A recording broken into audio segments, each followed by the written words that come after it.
Saan ka kayo? Ano nga si Stay? Yung baga na may kinatanda na, nagkakaedad na, hindi mo pa nakikita yung ibang nilalang sa mundo.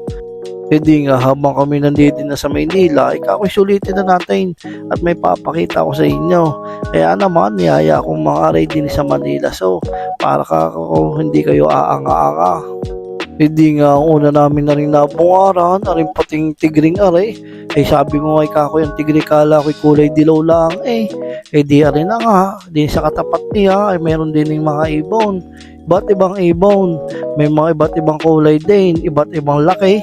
At saka iba't ibang uri, may imported at saka may lokal dating alam ko lang yung Maya di ngay maiba tayo katulad na rin kala ko'y dagang malaki sabi ko baka may dagang na lang sabi ko na malaki naman na rin kung ari daga sabi ko siya ano ko yung pangalan na rin katulad din na rin nakasalubong sabi ko ano kung laking pagong na rin kala may baboy kita mo naman hagya na magkasya doon sa lalagyan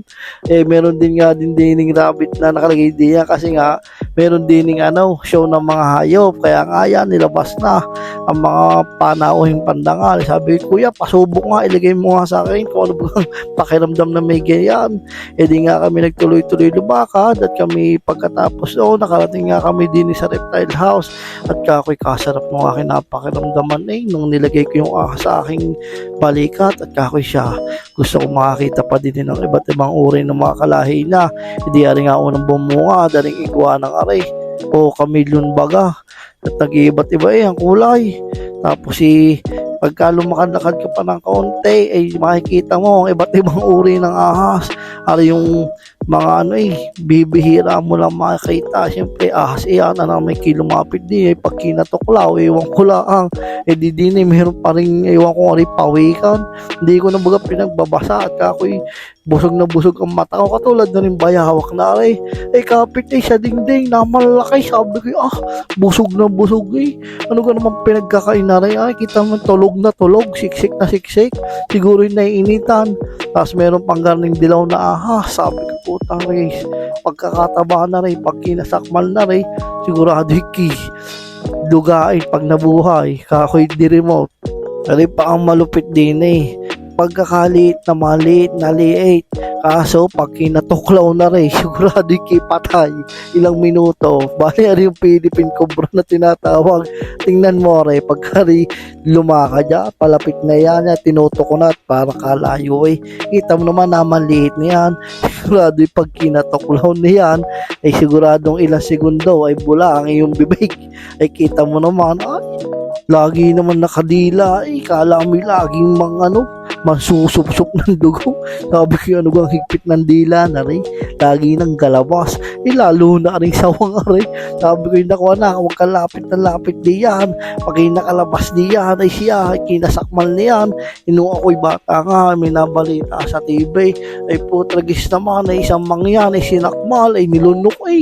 ng buong buo sabi ko siya na may pagsayaw ka pa diyan baka mamaya pag nakatakbo nakalabas wala akong magagawa sa iyo parehas tayo masasakmal niyan hindi kami lumabas lahat kakoy baka yung mga hindi makalabas kahirap na yan sa daming ahas na yan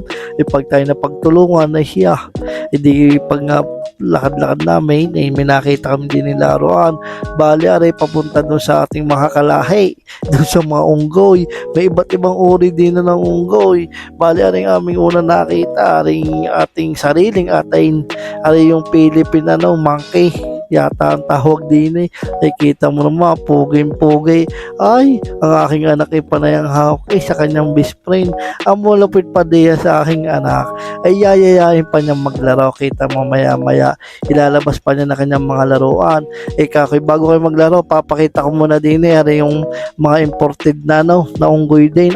panay naman ang kamot hingutuhin ng hingutuhan kakoy ano gayang pinagtatatanggal mo din sa bala tapos kakainin sabi ko ano ga naman iyan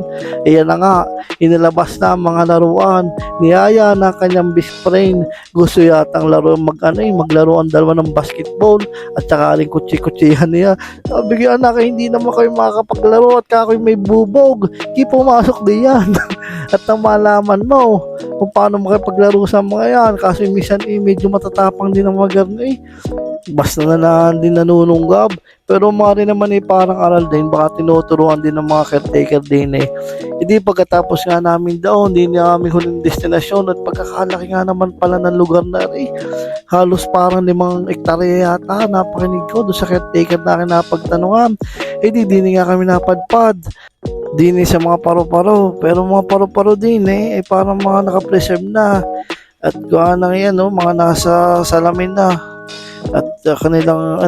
dinisplay na lang din Pero malupit pa din di yan sa labas na iyan. Meron pa naman mga buhay na pwedeng ninyo makita. Pero wag nyo hawakan at baka magkamamatay na. Ikita mo naman sa dami ng nasa loob. Siya, di mapapasama yun. Di rin na nga kami, naglakad-lakad din Naghanap pa kami ng paru-parong buhay. At nung aming mabagtas aning lugar na may nagpapapicture din doon siya nga sa paro-paro kakibit naman hinahawakan ng mare pero naman nung nabasa wag daw hawakan di binitawan na nga ay siya isang araw na ulit tayo, maraming salamat ha.